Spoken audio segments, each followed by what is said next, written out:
ఈరోజు నేను 'game changer' cinema చూశాను. ఆ 'గేమ్ చేంజర్' సినిమా ఎలా ఉందో ఇప్పుడు చూద్దాం.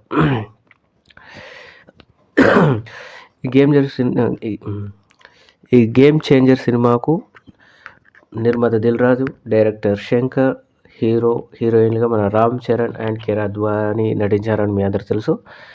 ఇది 450 కోట్ల భారీ బడ్జెట్‌తో తీశారని చెప్తున్నారు. మరి అంత బడ్జెట్‌తో తీసిన సినిమా ఎలా ఉందో ఇప్పుడు మనం చూద్దాం.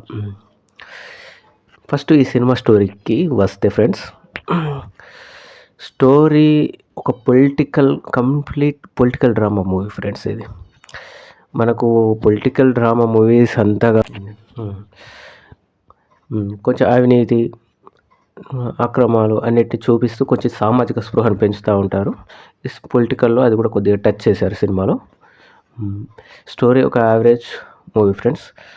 ఇక ఈ సినిమాలో హీరో రామ్ చరణ్ గురించి వస్తే, హీరో రామ్ చరణ్ గారు తన పరిధి మేరకు చాలా బాగా నటించాడు. తన డ్యాన్స్ అయినా, తన యాక్టింగ్ అయినా మనం తనని ఏమనడానికి ఏమీ లేదు. తను చాలా బాగా చేశాడు. ఎస్పెషల్లీ వాళ్ళ తండ్రి క్యారెక్టర్ కూడా తనే చేశాడు. అది కొద్దిగా ఆ క్యారెక్టర్ కొంచెం నత్తి పెట్టారు. అది కొంచెం బరువైన పాత్ర అని నాకు అనిపించింది. కాకపోతే అదే బాగుంది అని చాలామంది అంటుర్రు. నాకైతే కొద్దిగా అది మామూలుగానే అనిపించింది. మిగతా ఓవరాల్గా మాత్రం తన నటన అద్భుతం. తన డ్యాన్స్ కూడా ఒక ఫస్ట్ సాంగ్లో అనుకుంటా 1 నిమిషం సేపు నాన్ స్టాప్ డ్యాన్స్ చేస్తూనే ఉంటాడు. అటు ఇటు కెమెరా ఒక్కటే ఫ్రేమ్లో తీశారు. అది మరి నాకైతే అది బాగానే అనిపించింది. ఇక నెక్స్ట్ హీరోయిన్ అంటే, ఇక శంకర్ సినిమాలలో తెలుసు మనకు, హీరోయిన్స్ ఓన్లీ సాంగ్స్కి అక్కడ అట్లా కనిపించడానికే ఉంటారు. ఈ సినిమాలో కూడా కిరా అద్వానీకి అలానే ఉన్నది. పెద్ద యాక్టింగ్ స్కోప్ అయితే ఏం లేదు. ఇక విలన్గా ఎస్జే సూర్య గారు నటించారు ఫ్రెండ్స్. తను కూడా బాగా చేశాడు. ఎందుకంటే కామెడీ, విలనిజం 2 చూపెట్టాడు. సినిమా బాగానే ఉంది. సినిమాలో కామెడీ అండ్ విలనిజం 2 కలిపిన పాత్ర తనది. బాగానే ఉంది. ఇక నెక్స్ట్ మనం మ్యూజిక్కి వద్దాం ఫ్రెండ్స్. మ్యూజిక్ చాలా యావరేజ్గా ఉంది ఫ్రెండ్స్. తమను మాత్రం కంప్లీట్లీ డిసప్పాయింట్ చేశాడు. సాంగ్స్ బాగాలేవు, బ్యాక్గ్రౌండ్ మ్యూజిక్ బాగాలేదు. తను ఈ సినిమాకి అయితే న్యాయం చేయలేకపోయాడు. అది నాకైతే ఏమీ నచ్చలేదు.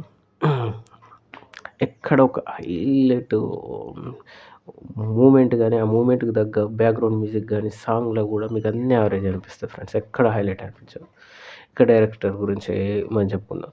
శంకర్ అంటే మనకు ఓల్డ్ సినిమాల్లో భారతీయుడు కానీ, మనకు చాలా సినిమాలు, ఒక రోబో కానీ, చాలా హైలైట్ సినిమాలు గుర్తొస్తాయి మనకు. ఆ శంకరేనా అని మనం మొన్న భారతీయుడు 2 చూసినప్పుడు మనం అనుకున్నాం. ఇప్పుడు మనకు అర్థమైపోతుంది ఫ్రెండ్స్. ఈ సినిమా మీకు చూసినాక అర్థమైపోతుంది. తను ఒక ఈ సినిమాలో శంకర్ డైరెక్షన్ యావరేజ్గా ఉంది ఫ్రెండ్స్. ఎందుకు అలా అంటున్నాను అంటే,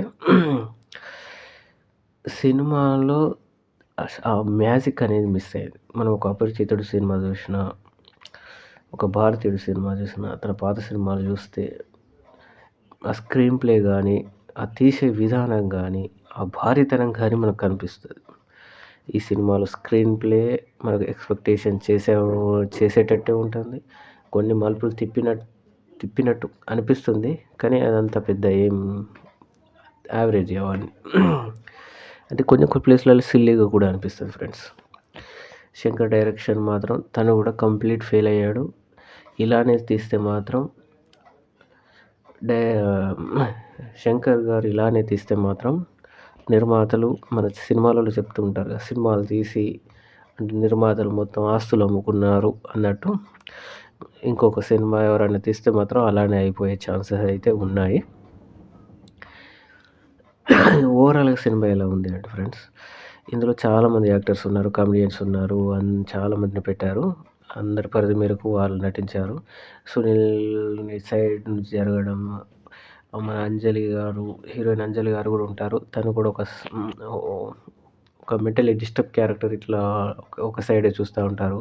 అవన్నీ ఎందుకు పెట్టారో అంత అర్థం కాదు. సినిమా అంతా యావరేజే. మీరు రామ్ చరణ్ మూవీ, శంకర్ సినిమా, దిల్ రాజు భారీ బడ్జెట్ తోటి సినిమా అని మాత్రం వెళ్ళకండి. మీరు ఒక యావరేజ్ మూవీ చూస్తున్నాము అని అనుకొని వెళ్ళండి, మీరు సాటిస్ఫాక్షన్ అవుతారు. మీరు భారీతనం ట్విస్టులు, ఫైట్స్ ఉంటాయనుకుంటే మాత్రం మీరు కంపల్సరీ డిసప్పాయింట్ అవుతారు.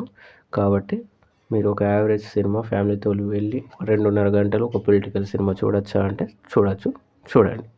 ఈ సినిమాకు మనం ఎంత రివ్యూ ఇవ్వచ్చు అంటే అందరు ఎలా ఇచ్చారో నాకైతే ఐడియా లేదు. నేనైతే 2 కంటే ఎక్కువ ఇవ్వలేను ఫ్రెండ్స్. దీనికి మనం 2 పాయింట్స్ ఇవ్వచ్చు. Cinema average movie.